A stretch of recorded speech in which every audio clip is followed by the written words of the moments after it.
Susan Lucci has been coming into America's homes for over 40 years as Erica Kane, and she's been a skinny bitch the entire time. Here she is on ABC's All My Children. Watch. All right, Erica, stop. You say your prayers, Mike Roy. No, wait. Erica, stop. Just stop. Okay, now I know what to do when someone crosses me. Get on a forklift and fight. Susan writes about her life in her new memoir, All My Life. Please welcome to the show the beautiful, the lovely, the talented Miss Susan Lucci. I like the way you say that. La Lucci. Doesn't Regis call you La Lucci? He does. Just... Yeah. So now, okay, now let's get to the really annoying thing, that All My Children was canceled. Are you pissed? Yes, absolutely, in a word, yeah. And so the fans seem to be really, I mean, they're on fire. And that's good. That makes us feel good. I heard that the calls are coming in, the letters, the emails, the Twittering is going berserk over this? It is, and some sponsors have left the network, actually. Really? Yes, and wow. I should say one sponsor left for sure, and others are having conversations, but I don't want to get into that so much, just that the fans have been so passionate. So I'm so glad that I wrote the book before there was ever even a rumor about the show being canceled. I wrote this book, poured my heart and soul into it, not in response to anything other than just a real memoir, you know, really taking the audience with me on a ride. Good. And I'm glad of that. Before this announcement was made. So I got to see in all the cities I went to all over the country this amazing passion everywhere that we're seeing now because people are mad. Yeah. But there it was just the sheer excitement and investment. Somebody came up to me, I did a book signing last night, and a man came by and he said to me, you know, they tell us that cotton is the fabric of our lives, but no, All My Children is the fabric of our lives. Wow, they're very poetic out there. They are. I thought it was rayon, but what do I know? So who do you blame? Who do you blame for this? Or what do you blame for the demise of soaps? Because it's not just your show. It's also, what is it? One Life to Live. As well. And there's rumors about other ones going down. What happened? You know, I don't want to say demise of soaps. I really don't. I mean, what I don't understand is that both shows that were put off ABC are Agnes Nixon's shows. And I find that very hard to come to terms with. Why, do you think it was personal? Oh, I don't know. I will never know. I bet I will never. I don't think we'll ever know the answer. The question I asked when I was told that our show was being canceled, I was told by the head of ABC Daytime, and I asked him, because we were just in a room, I was told 5 minutes before the company, before it was announced. And wow, really? Yes. And I thought, well, I'm sitting here now. I would be remiss if I didn't ask, may I ask what you're going to replace us with? And I was told with a reality show that costs 40% less to produce. So since that's the answer that I was given, I have to think that we are being put off the air because something else is less expensive. Yeah. But it's a bottom line Economics decision. is always money. Follow the money. That's what I think. But to be honest, reality shows are taking the place of the soap operas, possibly because the reality stars are even nutsier than the characters in soaps. And these are real people. Yes, you know what I mean? Yes, I don't know what to think about that. I would think, first of all, there would be a place for both. Yeah. One is scripted. Yeah. One is not scripted, but it is certainly directed. It is certainly edited. Oh, yes. And I don't personally think, even under the best circumstances, with best intentions, when something is called a reality show, the minute you put a camera on somebody and you tell them to be themselves, I don't think so. Right. Then they go into character. Something, yes. And I think a lot of times they're given direction, and I know that there's editing. Right. Even the first one, The Survivor, I used to think to myself, really? If these guys are starving on a boat, don't you think the crew's going to throw them a can of tuna? Exactly. Don't you think so? Exactly. Because there's the cameraman eating a sandwich. Yes, it's not right. No. I know. There's got to be a pizza on one of those islands. Somewhere. But you know what might change it? When these reality so-called stars start demanding big money, and then it doesn't cost a little bit. Maybe so. Maybe so. The other thing about some of, and I know what you're talking about, they're fighting and they're crazy and they're drunk and they're falling down. Yeah. But it's just like cut to the chase. There's no There's no foreplay. There's no foreplay. Foreplay's good. Exactly. It's true. There's a warm-up in the soap operas because there's In scripts. storytelling. In storytelling, there's an In arc. plays on Broadway, there's an arc.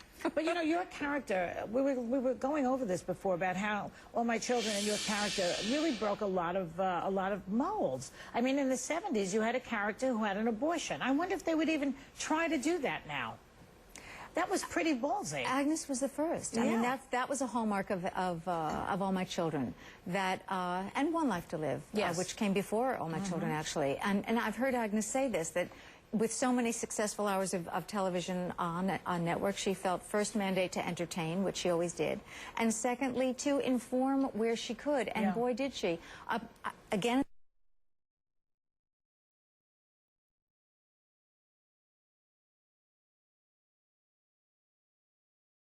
Last night, there was a professor in the audience who teaches at a university here in New York, and she came to me and said, you know, Agnes Nixon's shows became a forum. We could ask questions about really hot topics, like abortion, like date rape, like a homosexual kid coming out to their parents. All of these subjects, domestic abuse, were touched on really first by Agnes in daytime. Right, and this is really before even Oprah. Yes, isn't it? yes, yes. I mean, I was watching soaps in the 60s, I remember, when I was trapped in Rhode Island once. But you get hooked on them when you have the time to watch. Absolutely. You get hooked. And then I was watching Another World, I think, and I just watched it and watched it and watched it. I was totally immersed in it. What are all these people who are so addicted to soaps going to do? They're going to have nervous breakdowns. Somebody said this afternoon. Someone said to me, you know, they're like reading a good book for an hour in the middle of the day, and people become invested in the characters.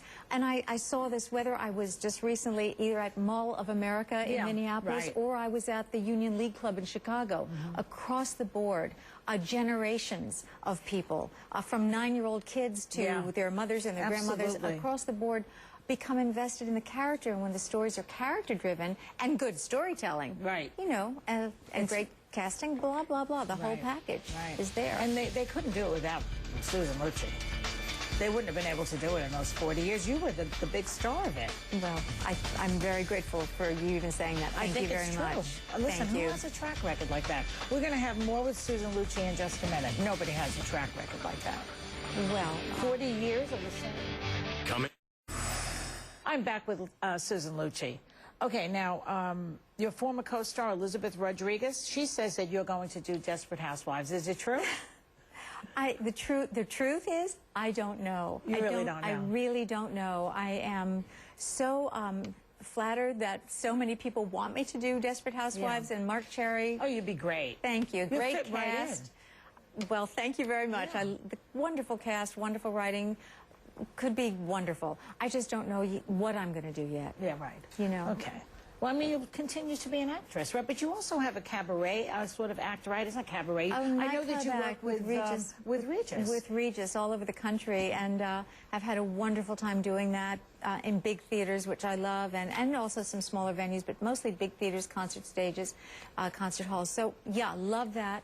Had a wonderful time on Broadway. Had a great time on Hot in Cleveland this past season doing comedy. Maybe a sitcom. Love that. Love doing comedy, romantic comedy, comedy. Love it. Well, there's certainly something for you to do that'll be great, I'm sure. Thank you. Now, these are a couple of Facebook questions from the audience. Okay. Tell us something about the night you won the Emmy that we don't know. Is there anything we don't know? Well, that's one of the things that I do really go into in the book, is because I've been very private myself, but I've spent my whole adult life in front of the camera. So some of the things I write about in the book, and the first chapter actually is about the Emmys, and then I go back to it, but because people saw that. They went through a lot of things with me. The Emmys, Dancing with the Stars, Broadway, they've seen me, but they only know what they saw. And so I really have taken them backstage and taken them with me. Just off the top of my head, one of the things they probably don't know about the Emmys is that after the 9th time that I didn't win, I would just go numb. I don't know if it's a self-protective thing. So after 9 times, Yeah. I never heard the name. Right. I would just look around and see that nobody was looking at me, weren't playing my theme music, so okay then. I guess it's a way to protect yourself. Probably. Yeah, yes. yeah. And I remember that night. It was like, the streak is over. It was great. That part I heard. It was great. You know, let me ask you something. I just thought of it. You're on television. You said you lived your life on television. My whole adult life, For yeah. 40 years. Is there an addiction to television at this point? To being on television? I don't think so. I wondered about that too. I wondered, a lot of things went through my mind after the announcement was made would be canceled.